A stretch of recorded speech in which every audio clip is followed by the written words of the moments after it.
What's up, everyone? Hope everybody's having an absolutely wonderful day today. So as you can tell, it's a little chilly and rainy day out here. So not doing any riding today. I'm not a fair weather rider, but it's kind of a nasty day and just been hanging out at the house and was going through some of my stuff, and I just wanted to share something with everyone. So for people that may not know, I have done the Saddle Sore 1000. So I've done that last year in April, and I've done that with a couple friends of mine, and we had an absolute blast doing that. But we did do a lot of preparation ahead of time. So what I wanted to do today was just show y'all what I got back once I sent off and had my ride certified, and just tell y'all some of the things that we done to make it successful. So I will go in here and get a couple pictures of a few things, and y'all stick around, and here we go. So as y'all can tell, I do have the license plate bracket, Iron Butt Association World's Toughest Riders. So I just put that on. I actually just came across all this stuff and realized that I'd had it and never put it on, so I stuck it on the bike. It looks pretty good. It just goes behind the license plate there, but just wanted to sit down and talk to y'all about a few of the things. And so I did make some notes. So if y'all see me looking away from the camera a little bit here and there, it's just because I want to make sure I don't forget anything to tell you guys. But it's the things that I done and the guys that I rode with done that just, I believe, helped us be successful on this. And we actually had a really good time doing it too. So it was a real good experience. May do it again in the future. Next time I may go for the 1500, but anyway, I'll show you a few things and we'll get started. So I did the Saddle Sore 1000 on a road glide, and so when I had it certified, I had it actually certified as a Shark Nose 1000. So I'll read this to you real quick. So it says, "This is to certify that on the 23rd of April 2022, me rode a 2021 Harley Davidson Road Glide Special, a total of 1,018 miles in less than 24 hours, starting in Tallahassee, Florida, continuing on to Mobile, Alabama, Gulfport, Louisiana, Baton Rouge, Louisiana, Lafayette, Louisiana, where he turned around, retracing his route back to Tallahassee while participating in the Shark Nose 1000. The Shark Nose 1000 was conducted under a very strict guidelines set forth by the Iron Butt Association, and is signed by Michael J. Kneebone, President of the Iron Butt Association." All right, everyone, so as you can tell, this is what the certificate looks like that you get in the mail. Shark Nose 1000. 1,000 miles in 24 hours from the Iron Butt Association. It's signed by the president, Michael J. Kneebone, if I'm saying that correctly. But let's go ahead and get started on reviewing the 11 things that I believe we done to help make our trip successful. I've got 11 kind of things that I think that really helped us be successful. And I'll walk through each one of them as we go. And again, I do got some notes here, but I just want to make sure I don't miss anything for you guys. So number one is plan your route. So we chose to go from east to west. So we live not too far from I-10, which goes from Jacksonville, Florida out to California. So we stopped at the gas station that morning. We all met there. We topped off. We got our receipts, took our pictures, and started our day. So we're riding from east to west. Sun comes up in the east. We rode all the way out to Cajun Harley Davidson in Louisiana. It's right off the interstate there. So we stopped there and got a shirt, got a poker chip and all. But we chose that location. It was 509 miles from where we started at, per Google Maps. So something to keep in mind, that Google Maps or some other kind of trip, if you go to their website, they'll tell you do not go off of your odometer. It can be wrong and you can come up a little bit short and not get your ride certified. But anyway, back to it. We started that morning riding to the west, sun coming up behind us. We're not facing the sun all day long. We get there around 1:30 to Cajun Harley Davidson. Again, we do a couple things there, and we get our gas. That's our turnaround stop. So we get our gas right there at the Cajun Harley Davidson. About a quarter mile from there, there's a little gas station. We got it. Turned around and started heading back. Now we're heading back, we're traveling east, the sun's in the west behind us, so we're not riding into the sun all day. If you've ever done that, that can take a big toll on you. So, but again, that was what we chose to do. That we thought that was the best, and that actually worked really well for us that day. The second thing is to plan your stops. So we decided as a group, well before we decided to go do this ride, that we didn't want to ride more than about 150 miles. Now, we all rode baggers. I rode a Road Glide. The two guys I rode with, they rode Ultra Classics. So we all had 6-gallon gas tanks. We could have went way further than that, but what we figured was, for the distance and all, what we wanted to do was we wanted to stop every 150 miles. That would give us time to stretch, top off with gas, run to the restroom real quick, eat a snack or something, and be able to get something to drink, and then get right back on the road. So we done that, and we also figured the 150 mile mark, if we got to that off ramp right there off the interstate, and there was issues or something, we could just jump back on the interstate and keep right on going and hit the next one and still not be cutting it that close on fuel. So planning your stops is very is an essential thing to do. We stopped going there and stopped at the exact same places coming back. So we had it all laid out in Google Maps, and I had shared that with all the guys. I had sent them all that information. So your partners, the third one is the partners. If you ride this with other people, is to make sure that everybody knows what the plan is. Everybody knows where the stops are. Everybody knows where the turnaround point is. And y'all have a real good plan. So one of the things that we had agreed upon was, if somebody just gets too tired and says, I can't do this no more, I'm physically tired, we made sure that everybody was good with that. So if I would have been one that said, hey, I'm just too tired, you guys go ahead, they were going to go on, and I was just going to call it quits. The same thing for them. They would have called it quits also. So the other part was, what we had said was, if there's a mechanical failure, we wasn't going to leave somebody on the side of the road and break down. So, and actually, one of the guys had his battery shorted out, going down the interstate, running 75 miles an hour, killed his bike instantly. We all split over to the lanes, got him off the side.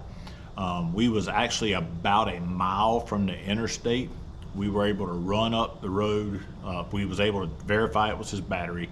We was able to pull the battery out, run up the road. He bought another battery. We brought it back, put it back in the bike. His bike fired up. Back down the road we went. So making sure that your partners, if you're riding with somebody, you guys have a good plan. Food. So we had all kind of agreed upon, we was going to eat whatever breakfast that we wanted, but we would grab a light lunch and a light dinner on the way back. So what we said was, we're not going to go try to eat a big meal and all that. If you do that, it fills you up, you start getting tired, a lot of your energy goes into digesting food and all, and we just didn't want that.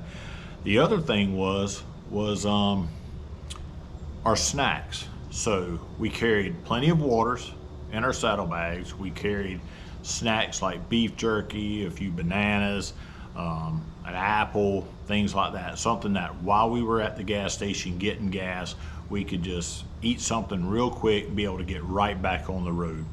We did not want to be there or have to worry about going into a gas station and just trying to eat a candy bar or something, right? Those things are that sugar is just a quick energy for you, but then you can kind of drop back off. But we just wanted to make sure that we had plenty of snacks to be able to do that, and not have to try to stand in line and kill time.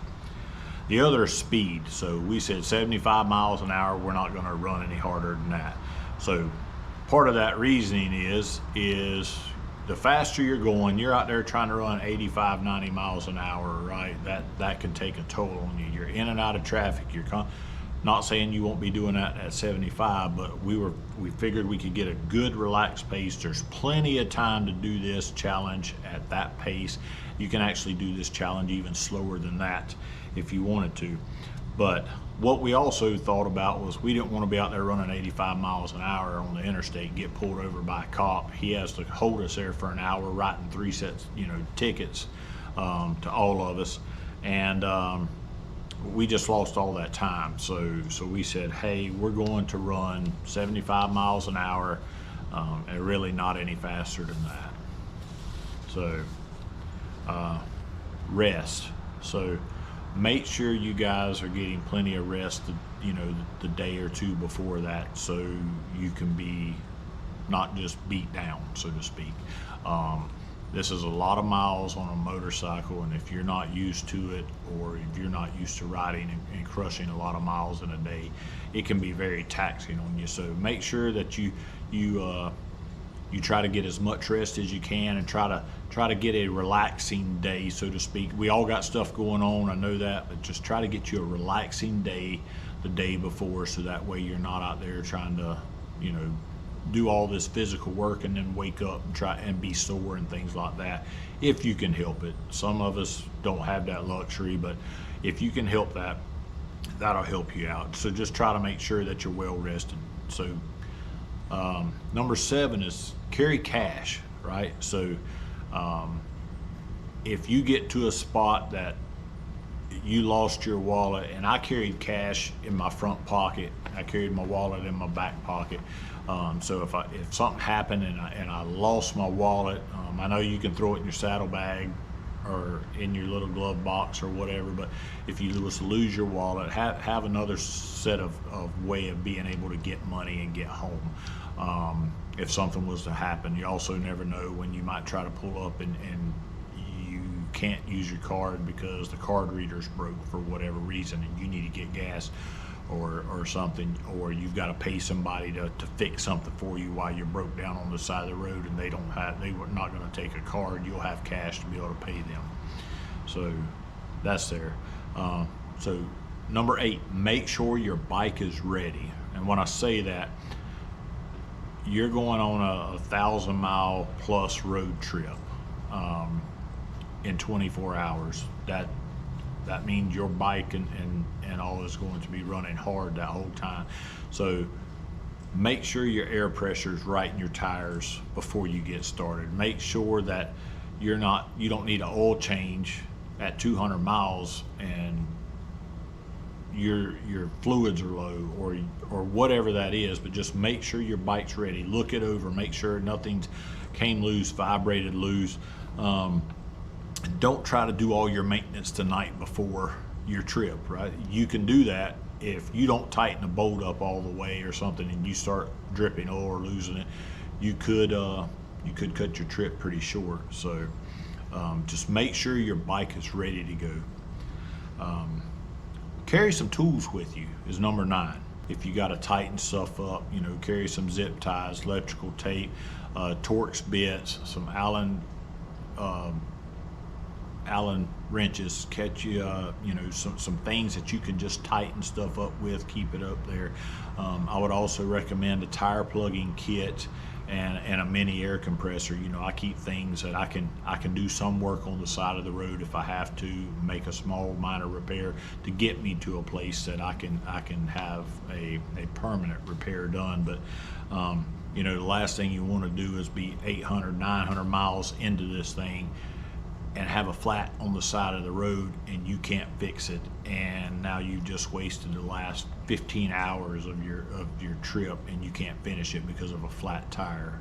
Now you have a blowout, that's a different story, but just getting a nail in a tire, something that you could have plugged on the side of the road, aired it up, and then went, or change a battery out like we had to, right? Make sure you have tools to be able to do that. Number 10, medicine. So my personal recommendation and what we did was we started off that morning and we just took some ibuprofen. A little while later in the day at one of the stops, I took a couple Tylenol. A little while later in the day, I took a couple more ibuprofen, right? That was not that I needed it, but what I didn't want to do is get out there and start getting a headache or something like that, or start being stiff or pain and be in pain and not be comfortable and just want to quit. So I just took that to help knock down anything that happened. Now, I didn't get sore, I didn't get any of that, and I can't tell you it wasn't because I didn't, it wasn't because I took the medicine. It was not a hard ride, it was just a long day in the saddle, but I didn't get sore, I didn't get all that, but I took that medicine proactively just to kind of help me. Also, if you have personal medication that you have to take, please make sure that you stay on that schedule for there. You don't want to have, or if you take a blood pressure medicine or something like that, you don't want to have forgotten that at home.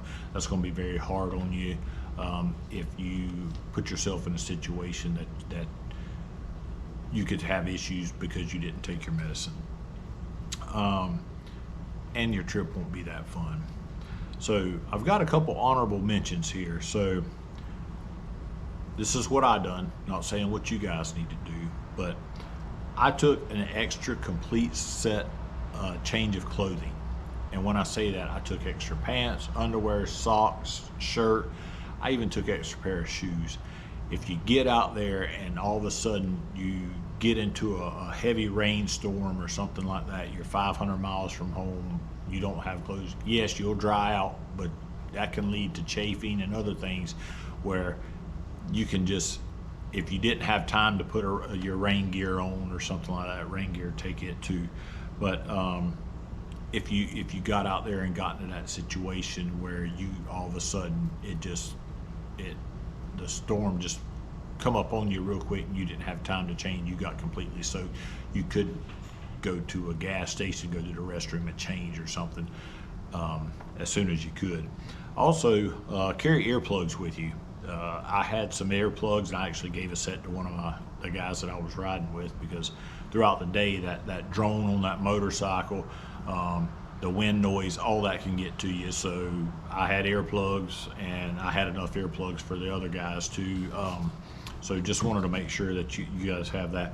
Take you a warm jacket with you. We done it in April, and it wasn't that it wasn't cold, but you get out in the mornings and, you know, I ended up glad I took an extra jacket because I threw it on that morning, because I actually got a little chilly. Not that I was cold or anything, but chilly. So, and I didn't want to just get to be cold, so I carried an extra jacket with me. Also carry some extra gloves with you, just because if something happens and yours gets wet, or if they're not thick enough and you get cold, so carry you some good gloves with you, depending on what time of year you're doing it. One thing that I would say is an honorable mention too is carry you a small clipboard, even if it's something you got to buy one and cut it down. The reason why I say that is because when I was taking my receipt on my turnaround right there in Louisiana, the wind was blowing pretty hard, and I could not hold my camera and hold the receipt in front of the odometer and be able to take a picture. And I couldn't do that because the wind kept blowing the receipt around. So one of the guys that I was riding with, he actually just held the receipt and I took the picture, because you could hold it with two hands. But he had brought a little clipboard with him that he had cut down, and I didn't even think about it, but it was, you could just put that receipt in the clipboard, it'll hold it right there. You can put it right beside your odometer, take your picture, pull your receipt out, and we put them in Ziploc bags. So we carried Ziploc bags with us just to kind of help make sure that they didn't get wet or anything. But if you guys go out to the Iron Butt Association website and search it up, there's some recommendations on that list that they got. Some of the things that I told you guys are some of the same things that they have on there. There's also some other things that they recommend that would be good for y'all to know, but these are the things that we done. I will tell you, laying that out, making it to where you do all the, I'll say all the hard work up front, getting prepared for it. The riding is just fun. I mean, if you ride a motorcycle and you're going to go do that, if you don't think it's going to be fun, it will be taxing somewhat. It is a long day. We sat on the side of the interstate for, like I said, for an hour while run up and got a battery and brought it back to put into the motorcycle. And luckily we was only a mile from the exit that we were going to get gas at anyhow. So it was one of our stops. But go check out the website if you guys are interested in this. They got some really good information. There's some other YouTubers out there that have done some of these. It's got some really good videos. This is just the things that I done, and I watched all of theirs before I decided to do this. So it was a really fun thing to do. Again, it can be a little bit strenuous in there, but it's not undoable. I would say if you have not ever put in a 300, 400, 500 mile day, you might want to consider doing a couple of those before you go after this. We actually left that morning at 5:30 in the morning. Well, we had took our pictures and got our gas and all ahead of that, but we actually did not leave that store until 5:30. We got back to the same exact store at like 12:46 a.m. the next morning. So it was a long day. Now, saying that, we spent a little bit of extra time at the Harley place up there, walking around, looking at stuff, picking out some shirts, doing some things there. So we did spend a little bit of time there, and we spent an hour on the side of the road. Plus we stopped, we did add a stop in on the way back at a rest station, at a rest stop. We stopped for about 15 minutes, used the bathroom, just stretched for a minute. That was, we had probably 75 miles or so between our next to the last gas stop, the rest area, and then the last gas stop for our final stop of the trip. So we did do that. It was just getting out, getting a little bit of stretch. We had plenty of time. I think we could have done a lot better on the time. If we hadn't stopped, we did stop at a Buc-ee's as our dinner, right? And got us a sandwich there and all, but it was just more or less just the stop was there just to grab a little bite to eat, and just to get off the bike, walk around and stretch a little bit. So one thing I would say is to also think about is if you're going to do this with other people, make sure you have a good plan and that they're up for it too. You don't want, even if you're up for it, if they're not, it could be a bad situation for them and all too, right? If they're not used to riding long times, they can become fatigued and things like that. So anyway, if you're a first time to the channel. Please check out the other videos. If it's content that you guys like, please think about subscribing. It will definitely help the channel grow and get out there. If you're a returning viewer, I do appreciate it, guys. Thank y'all for coming back and watching the videos. If you have other recommendations, put them in the comments down below, and share those with others. I'm sure I left some other things out, but when I was going back and thinking about all the prep that we done for this ride, these were just some of the things that stood out to me. Is this is what we done to be successful in this, and we actually had a really good time doing it. And I'm probably going to try the 1,500 mile next at some point. Not sure if I'll get to do that this year or not. I do have quite a few things lined up that I've got going on this year, but yeah. Anyway, again, if you would, please like, subscribe to the channel, and I hope everyone has a blessed day.